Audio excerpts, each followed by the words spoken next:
So last year, out of the blue, news dropped that Game Informer magazine was shutting down after over 30 years in publication.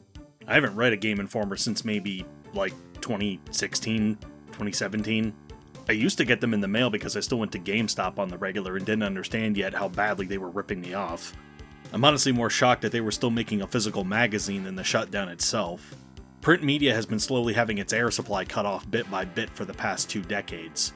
A bunch of you watching are probably of an age that never experienced walking into a supermarket and being able to thumb through a miniature library of publications geared toward every niche interest.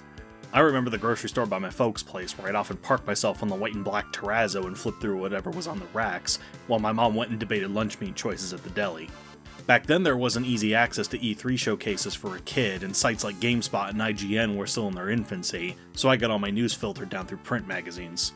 What got me waxing poetic about all this was the recent news that Game Informer is coming back, which got me reminiscing about gaming magazines as a whole, particularly one issue that I owned a copy of.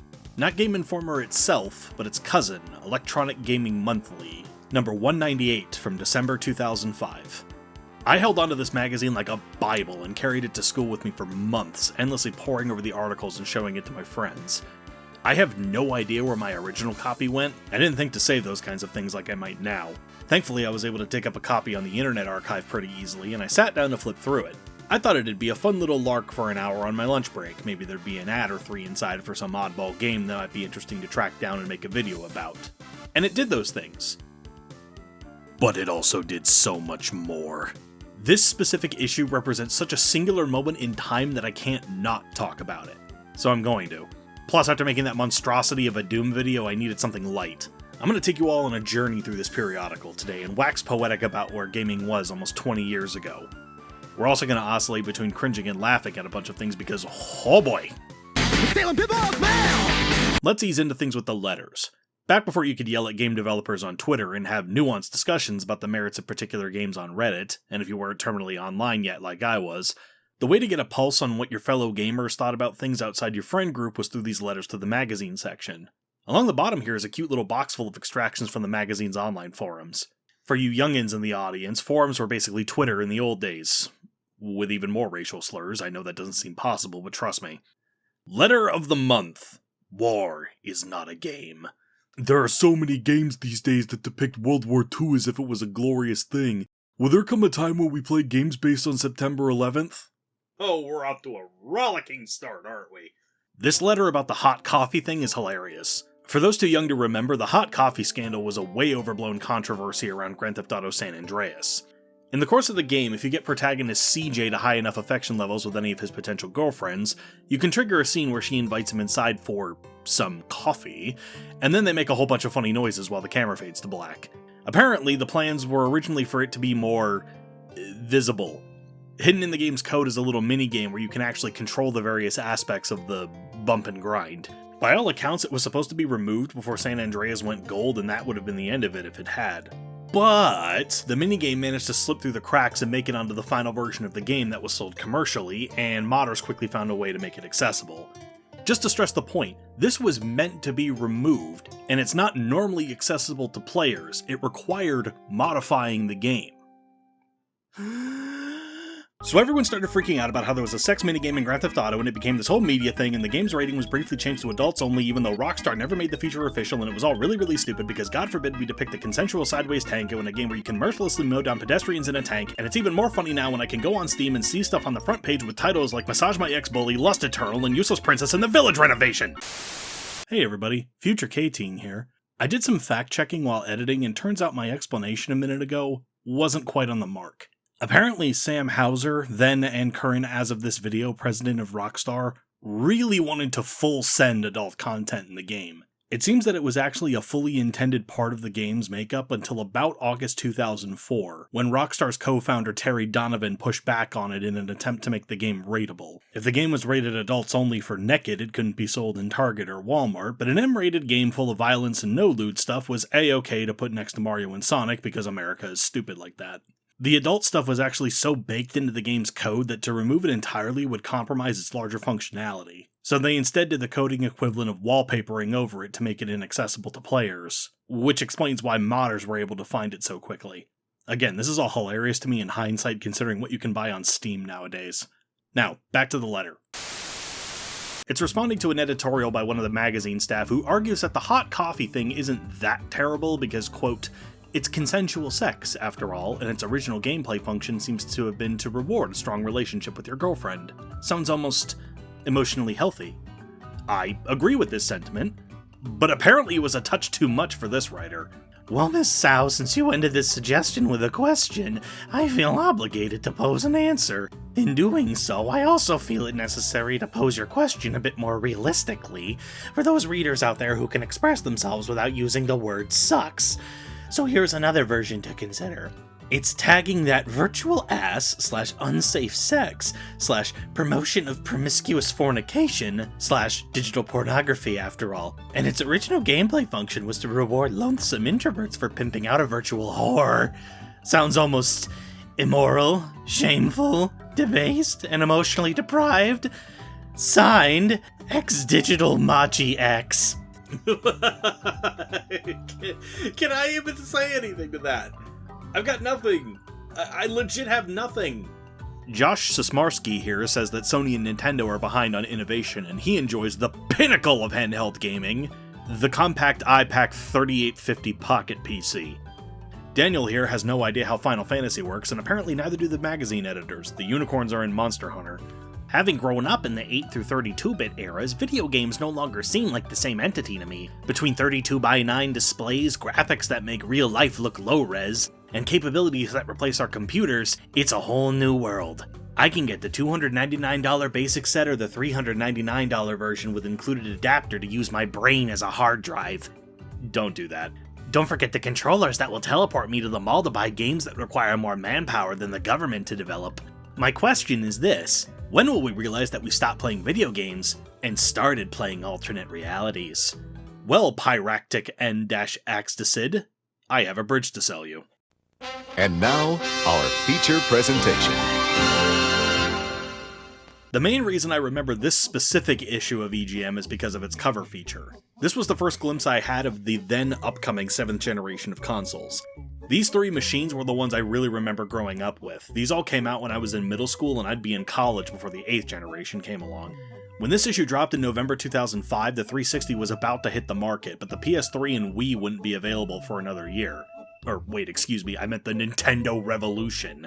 Nintendo is after your mom, and your sister, and maybe your grandpa too. Paging r/Gone Wild Stories. This piece is a first impressions kind of thing based on an industry event where Nintendo revealed what would become the Wiimote. Even back then they were already talking about how there would be tons of peripheral options that the remote could slot into, which at the time were a fun novelty, but now clog the discount bins at my local retro shop like so much plastic refuse. There's a quote from Mr. Mortal Kombat himself, Ed Boon, calling that Nintendo would release a more traditional pad as an alternative, which they absolutely did. I love the Wiimote myself, it's such a distinct part of the console's identity, and having the nunchuck peripheral attached made for an exceedingly comfy setup. Nintendo is definitely emphasizing gameplay over graphics. Some things really don't change. This page with the game speculation is surprisingly prescient, too. They talk about Nintendo having a tech demo version of Metroid Prime 2 configured to work with the remote, which we'd see made commercial in the Prime Trilogy release, and using the remote to aim in Zelda, which would happen with Wii Twilight Princess. The real hilarious relic is the PS3 piece. If you've ever seen this picture before, this was not a joke or a shitpost. This mutant battering dildo hybrid was really one of the designs Sony was considering for the DualShock 3. I unironically love it and wish they'd gone with it as the final design. Sony, if you're listening, I dare you to bring it to life for an anniversary event or something. As mentioned in the article, at the time of writing, they didn't know a whole lot about the console at this point in terms of hardware, so all they had to report on was game previews. The big one is Metal Gear Solid 4, which is a series I really should play at some point. Oh no, not that. Well, obviously not every game listed here would turn out to be good, but surely they don't devote time to something worse than...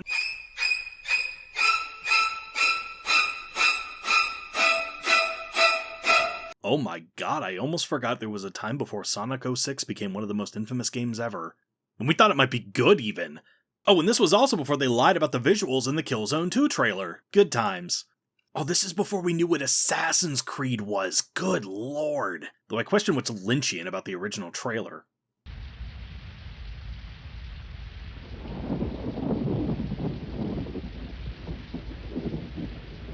My name is Desmond Miles. I'm a prisoner of war. The trifecta is rounded out by the Xbox 360 piece. Don't dare tell Microsoft that patience is a virtue. I don't know, they seem to be pretty patient in regards to releasing first-party exclusives that give people a reason to buy their console. In hindsight, though, Microsoft did clean house with the 360, even I can't dispute that. Like where the Nintendo and Sony sections of this feature had to focus more on speculation, the Microsoft section is full of hard answers because the console was imminent by the time this went to print. Though there's still a bunch of stuff that's funny in hindsight. They say that Mass Effect was going to be a 360 exclusive trilogy. It wasn't. Speculate that the next Splinter Cell might have MMO functionality. Fucking what? And that 2 Human would be a smash hit that wouldn't cause a domino chain of events that would atomize the studio that made it. At least Crackdown, Gears of War, and Dead Rising turned out okay. I also heard Chromehounds was pretty good. Alone in the Dark. Let's hope Tara Reid reprises her film role. Wait, wasn't that an Uwe Boll monstrosity? Holy shit, this movie's soundtrack is awesome! The following preview has been rated G for games. Fans of Ubisoft's Prince of Persia will be happy to know the series isn't going to be endlessly sequeled until we come to despise it. No, they'll do that with Assassin's Creed and then let Prince of Persia flounder for a decade, then make a damn good one, but because it didn't sell a bajillion copies, they'll take the development team out behind the shed. Fuck Ubisoft. There's a puff piece for True Crime New York City, which has a big fold-out ad inside the front cover, by the way. It was one of the many riders of Grand Theft Auto's coattails, all destined for tenures on the shelves of secondhand shops.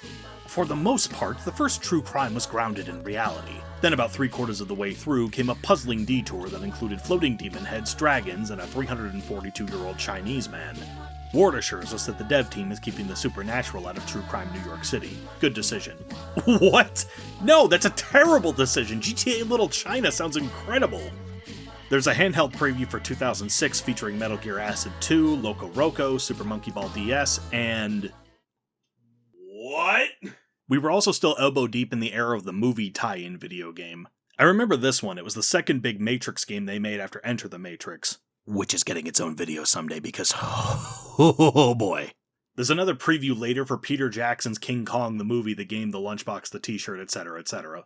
Apparently this one actually has some redeeming qualities. I've been meaning to give it a look on my own time. PlayStation 2 RPGs are up next, many of which I've never played because even though I love JRPGs, the playtimes are a commitment. Though there is one briefly mentioned that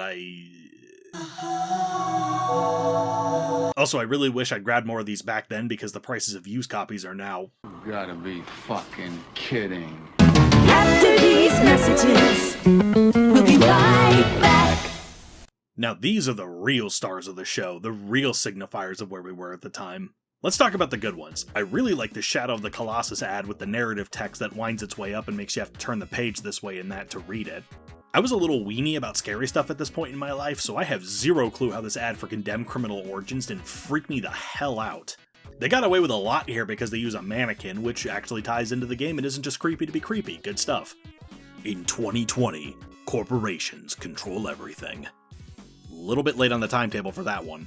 I actually own a physical steelbook copy of this. I got it for like $10 in damn near perfect condition, because nobody liked Perfect Dark Zero. Actually, a whole bunch of the ads focus on the launch window for the 360. PDZ, cameo elements of Power, Call of Duty 2, yes, 2, not World at War 8 or whatever they're up to now. There's some other good simple ones in here. The original Sniper Elite with the smoking bullet casing, this multi-page one for 007 from Russia with Love, this cryptic one for Indigo Prophecy that I think would be better off without the review score slapped atop the image like cheap bumper stickers, but whatever, and this 2-pager for Prince of Persia 2 Thrones. I actually like the Soul Calibur 3 ad with the character being a collage to advertise that you could create your own fighter, but then it gets derailed because I get distracted by Ivy's weird mutant pelvis. This Dragon Quest VIII ad might be my favorite. The text keeps the mystique and it lets Akira Toriyama's gorgeous artwork do the heavy lifting.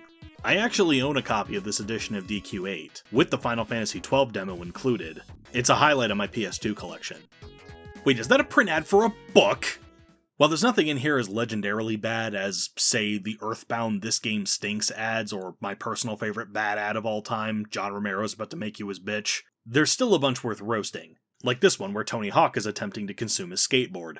Get a taste of no load times. Oh, they taste like grip tape then. I still can't escape from Doom, apparently. I think this is supposed to be a Hell Knight tearing through a wall, but it looks like he's trying to get into a subway car taking off without him. No, wait, please, I bought a ticket, I didn't jump the fare, Civilization 4.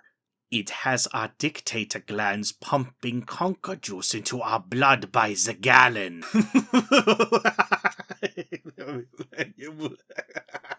What do I even say to that? What do I even say to that? Also, layout people, don't think I didn't notice that you put a prime cut, grade A, middle of the War on Terror Army recruitment ad right before the MGS4 section. I see you. There's actually a bunch of military nonsense in here. Whenever freedom is threatened, the SEALs. The SEALs what? Oh, are there. No, not there. Here. No, a little to the left. Operation Flashpoint, as close to war as you ever want to get. America's Army, the official game of the U.S. Army. Yeah, as opposed to the unofficial game of the U.S. Army, 6 Days in Fallujah. Conflict, Global Terror. Things have never looked better for this series. Well, that look didn't last long. Sony was really trying to push the PSP as a multimedia device so you could get a copy of the critical and commercial powerhouse film Stealth, and 3 levels of Wipeout Pure. Deal of the century right here. Experience the brutal. Itty, that was the West. I always loved that this game was just called Gun. You know, I've heard good things about Magna Carta. It's apparently a cult classic, and you get to be a cult classic by not selling well, and I can't imagine how the game didn't sell well. Look at how much of the ad they devote to the game's assets. Oh no, this looks... Okay, so this game doesn't even have a Wikipedia page. I didn't even know that was possible. Let's move on to the tech ads to get away from that. For example, SanDisk is going to show you the next big thing in gaming. A 1 GB memory card. The PDF of this magazine issue from 20 years ago that I've been using for the visuals in this video wouldn't fit on that. Oh shit everyone, look at this! You could win a dance mat signed by celebrities, including the cast of Lost, Paris Hilton, Hilary Duff, Gene Simmons, Andy Dick. Apparently this Brussels sprout here was the world's best known PC gamer in 2005. Also, I desperately want to know if these worked as advertised. Leave a comment if you ever had one of these toilet seat lid-looking screens and tell me if they were anything. I know there was an official one for the PS1 way back when. And can we bring back clear plastic for controllers? I had that clear purple Game Boy Color way back when and know that there's some guy out there that did a custom shell in the same color for a Steam Deck. My N64 has the translucent blue, it's just a cool look. Or perhaps we can revive the Game Power Grip Dock for PSP. Available at Target. There's one ad in here that, for me, stands out above all the others, though. You could split a leaf on the wind with the amount of edge emanating from this 2-pager. I love how massive Shadow is compared to the screenshots. They knew they had to sell the game with the well-rendered key art. I remember renting Shadow repeatedly as a kid. I couldn't get enough of it for some reason. I'm not going to sit here and tell you it was a good game. It wasn't. But I kind of adore it for being the distilled essence of the mid-aughts. It also provided a vehicle for some of the funniest videos ever put on YouTube, so ultimately I'm glad it exists.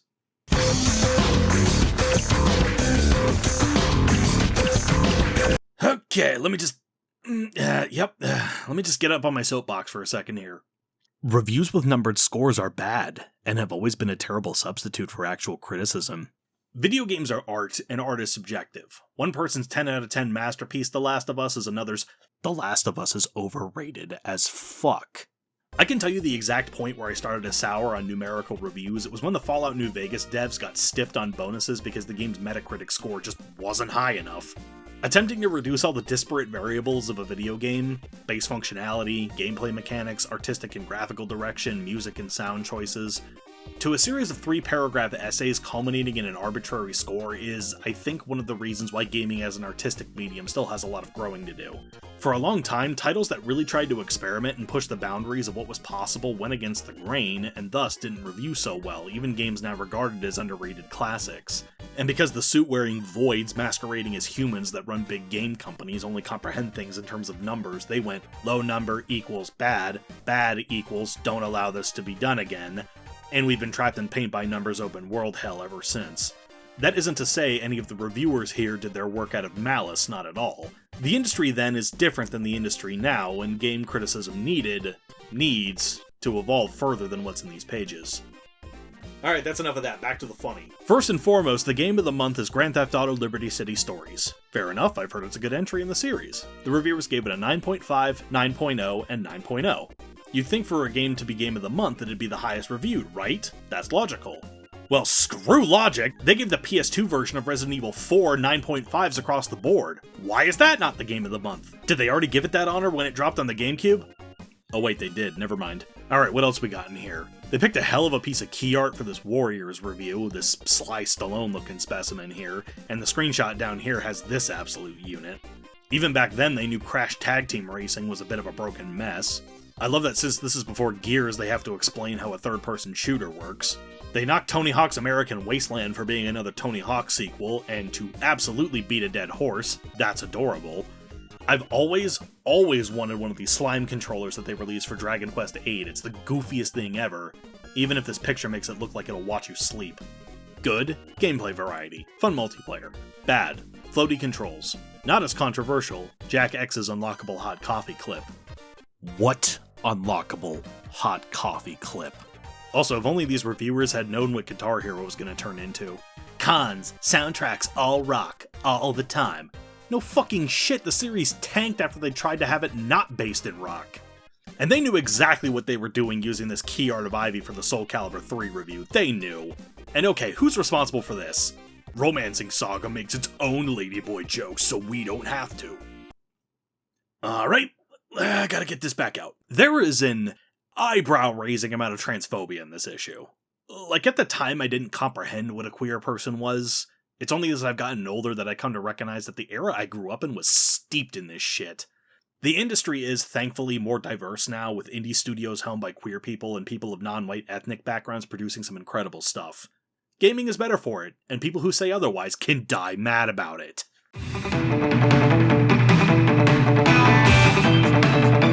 Alright, free-floating rapid-fire roundup time. There's a sales chart on page 58 that's just all Madden everywhere. Except for Nintendogs. Same page has an auction results column listing a buy of a Nintendo World Championship cartridge for $6,100, which, and I will continue to beat this joke into the ground, is adorable.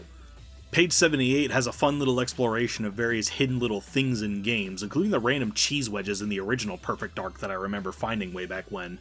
They were almost at issue 200 of the magazine, so there's a little "Whoa, top 10 video game characters of all time" thing here with all the usual suspects.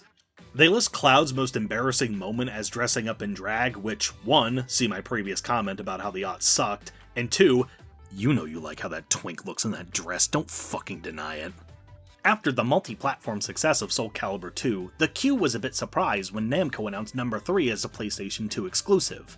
Well, it won't be like this forever, as I'm hearing that a special edition of Soul Calibur 3 is coming to Xbox 360 next spring, but don't hold your breath for online play. I mean, that never happened, but why would I not expect online play on the friggin' 360?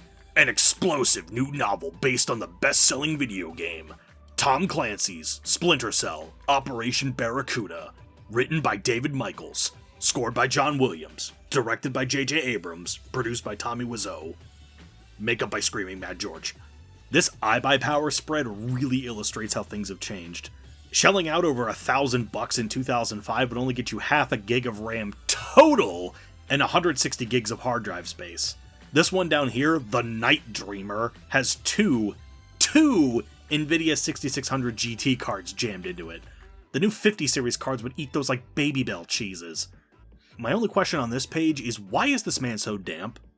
And last but not least, Fire Emblem Path of Radiance was fresh on the market and didn't cost an arm and a leg. They review it in this issue, and listen, I tolerate a lot of things, but I will not accept any slander of cat girls, and I happen to like my women distressingly burly. This was a fun, mostly, little trip into the past. Definitely gave me some ideas about more things I want to add to my video queue. And who knows, maybe the revived Game Informer will come back better and usher in a whole new era of games journalism. Anything's possible, I suppose. Who bought the IP, anyway? Okay, so apparently the rights to the Game Informer name and archive were acquired by a game studio called Gunzilla Games. They hired back all the magazine staff that got laid off and plan to restart the publication of the physical editions. That's an interestingly positive turnaround. Alright, they have a game in early access called Off the Grid, a cyberpunk What? A fucking battle royale? In this year of our Lord and Savior, the Lightbringer 2025? Are you kidding me? And there's NFTs too? Game Informer better not fill in their grave behind them. Given that this is their new management, it's not a matter of if they'll have to hop back in, it's when.